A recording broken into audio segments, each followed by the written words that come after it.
In the quiet moments of twilight, when the two suns begin their descent and the shadows stretch like memories across the barren landscape, I find myself drawn back to the first time I met her. Seraphine, the wildflower in a field of ash. A flicker of hope in a world that had forgotten how to dream. It was as if the universe had aligned just to bring us together. I was wandering through what remained of Haven's Rest, a dilapidated town left behind by time and fate. Most days I was just a ghost among ghosts, drifting through the wreckage of what once was. But that day, the air felt different, thicker with promise. I remember it vividly, the smell of dust mixed with the faint aroma of wildflowers that managed to sprout defiantly between the cracks of concrete. I spotted her first from a distance, a flash of pink against the muted browns and greys. She was perched on the edge of a broken rooftop, her wild hair catching the last light of the setting suns, making her look almost ethereal. She seemed so alive, so full of spirit, it made my heart ache. I had seen too much sorrow in my time, and here was this beacon of joy amidst the ruins. "Hey!"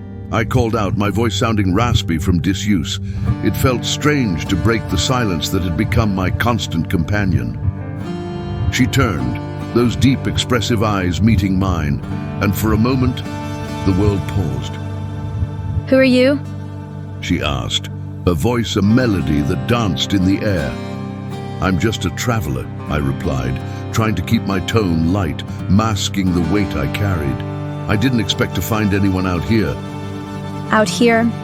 She chuckled, and it was a sound that resonated within me, banishing the shadows clinging to my heart. "This is my home, at least what's left of it. You should see it in the morning when the flowers bloom." That was the moment I knew she was different. Where I saw desolation, she saw beauty. Where I felt despair, she found hope. As we talked, I learned about her resilience, her spirit woven from the very fabric of this barren land. She was a survivor, and yet there was a vulnerability about her that tugged at my heart.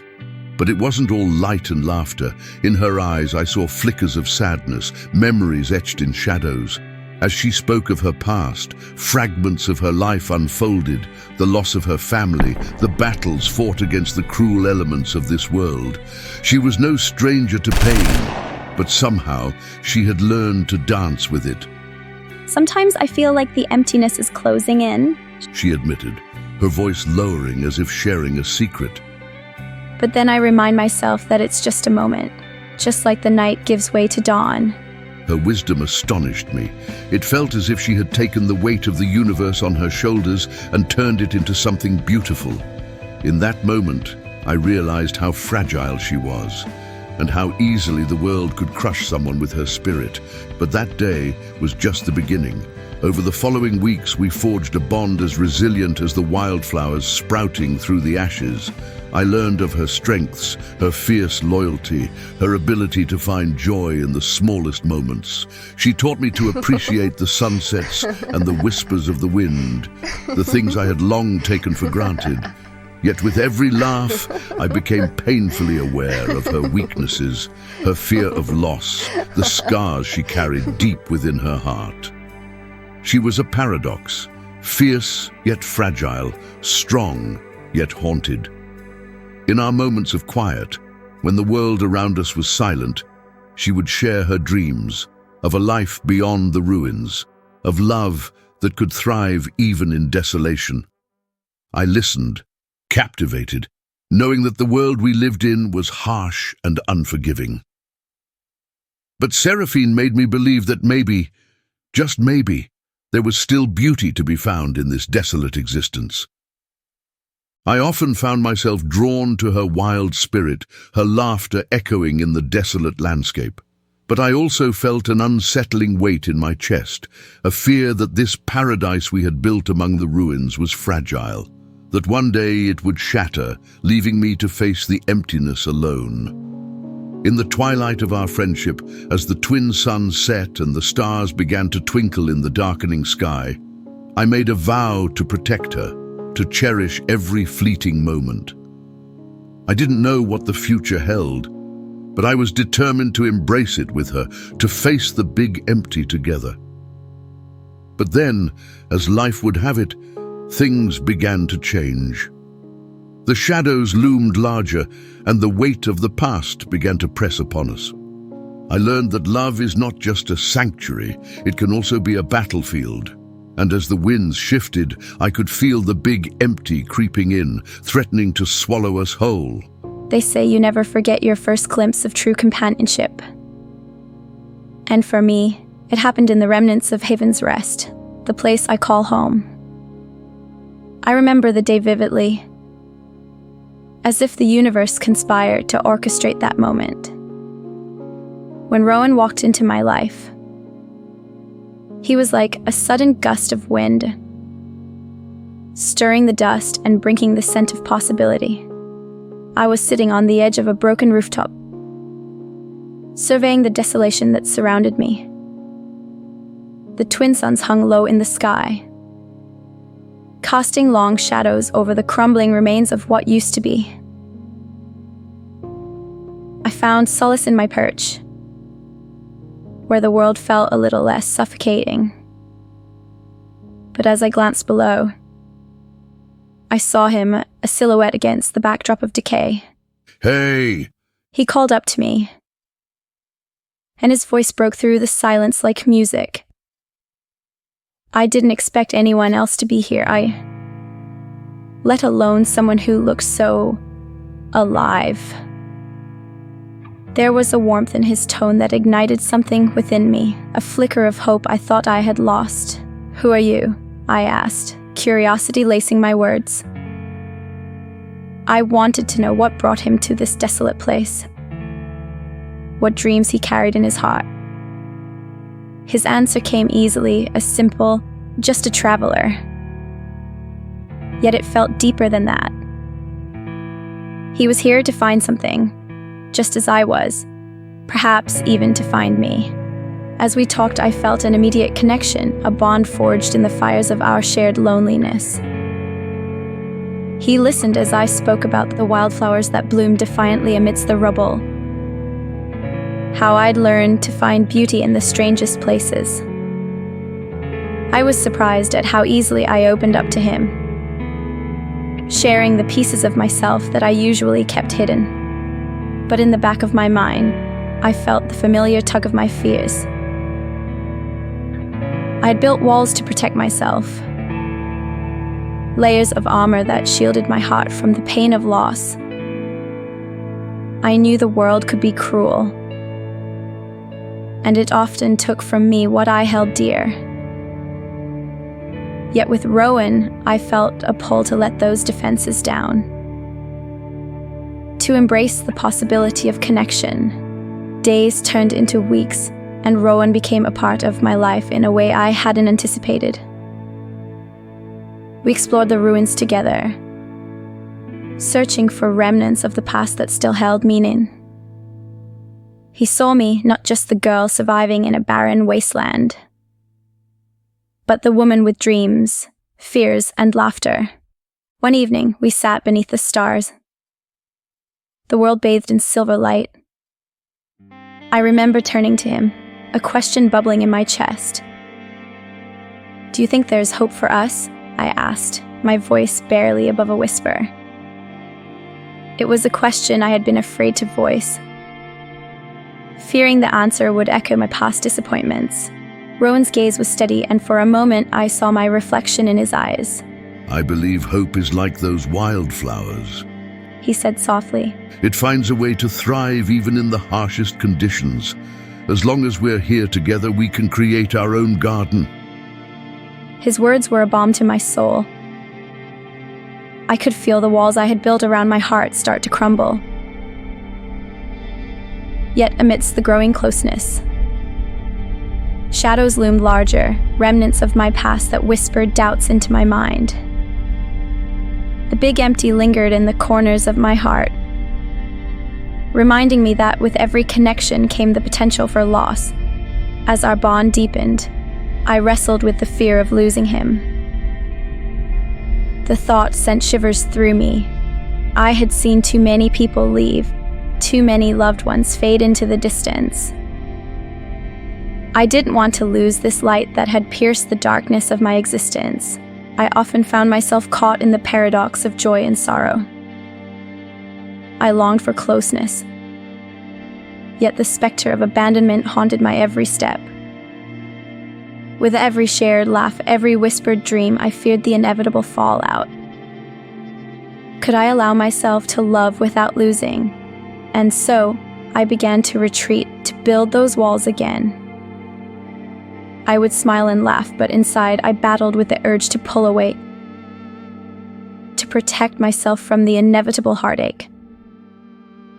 Rowan noticed the shift, his concern evident in the furrow of his brow. Hey, He said one evening, after I had been particularly quiet. what's going on in that beautiful mind of yours? His words were laced with genuine care, and I felt a pang of guilt for pushing him away. I'm just scared, I confessed, the words spilling out before I could stop them. I don't want to lose you, Rowan. You mean more to me than I can explain. He reached out, brushing his fingers against mine. A gesture so simple yet profound. You won't lose me. He promised, his voice steady like the ground beneath our feet. We're in this together, and together we can face anything, even the big empty. As the storm approached, I felt the tension between us dissipate, replaced by a newfound understanding. I realized then that love was not just about joy. It was about navigating the darkness together, embracing the uncertainties that life threw our way. But as the winds howled and the skies darkened, I couldn't shake the feeling that the big empty was lurking nearby, waiting for the moment when our bond would be tested. And so I made a choice. I would let him in. I would allow myself to feel everything. The joy, the pain, the uncertainty. Because in the end, life was a beautiful chaos, and I was ready to embrace it. Together, we would find our way through the storm, navigating the paradox of joy and sorrow hand in hand. It's strange how the world feels after you lose someone you thought would always be by your side. The winds in Haven's Rest carry whispers of the past, memories that swirl around me like dust in the sun. Today, the silence is deafening. I sit here, in our favorite spot, the rooftop where we used to talk for hours, the place where laughter once echoed against the crumbling walls. I can still hear her voice, bright and full of life, cutting through the quiet like a sunbeam. Do you think we'll ever find a place where we truly belong? She once asked, her eyes reflecting the uncertainty of our existence. I remember smiling, trying to offer her some semblance of hope. As long as we're together, Sarah, we can make anywhere our home. But now it's just me. The space beside me is empty, filled with echoes of her laughter and the weight of unspoken words. The big empty, the paradox of joy and sorrow, wraps around me like a shroud. I remember the first time I saw her, perched on that rooftop, wild pink hair catching the sunlight. She was a vision of defiance against the desolation, and I was drawn to her like a moth to a flame. In those moments, everything felt possible. We shared our dreams, our fears, and I thought we had all the time in the world to explore the depths of each other's hearts. But life here is unpredictable, cruel in its chaos, and we learned that the hard way. I can still see her smiling face when we found those wildflowers growing through the cracks in the pavement, defying the odds. Look at them, Rowan, they're alive. She said, her excitement infectious. We spent hours talking about how beauty could still thrive in the darkest places. It was a moment of pure joy, a snapshot of what life could be if we dared to dream. But that joy is so fleeting, like the delicate petals of those flowers. I saw it in her eyes, the flicker of fear beneath the surface. The scars she bore, both visible and invisible, whispered stories of survival. I wanted to be her anchor, the one who could shield her from the storms, but I knew that I couldn't always protect her from the big empty that loomed over us. Every day without her feels like a new chapter written in silence. The emptiness is overwhelming, a gaping void where her laughter used to be. I find myself searching for her in the remnants of our shared memories, in the places we explored together. Each corner of this city holds a fragment of her spirit, but they only serve to amplify my sense of loss.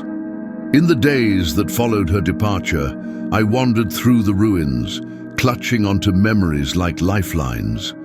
I thought I could fill the void, but nothing seemed to bring me solace.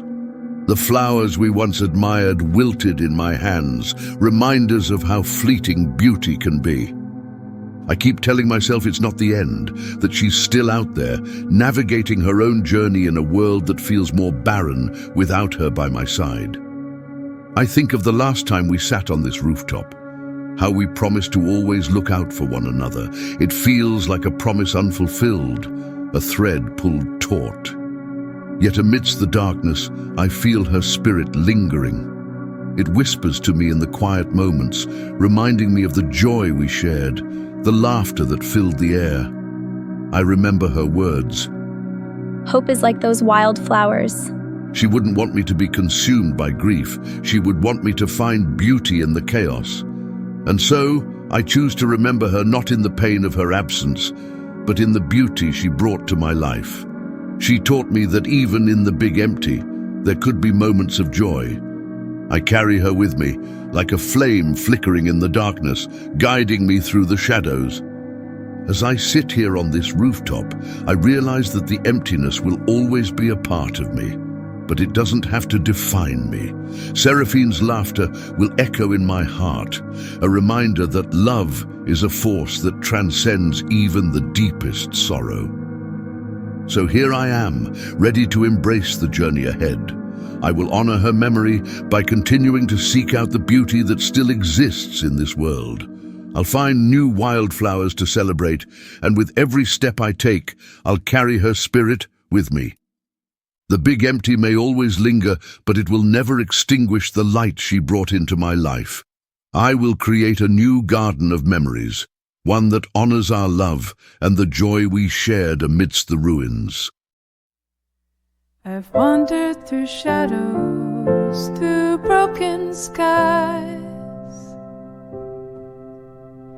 chasing the echoes of a life left behind. In the quiet, the silence calls. In the big empty, I rise and fall. In the big empty, I'm finding my way. Through the heartache and the void, I won't turn away. The pieces I lost, they're scattered in the breeze. But I'll build something new in the space between. The emptiness isn't the end. It's a place where broken hearts mend. In the big empty, I'm finding my way. Through the heartache and the void, I won't turn away. The pieces I lost, they're scattered in the breeze. But I'll build something new in the space between. In the big empty, I'm finally free.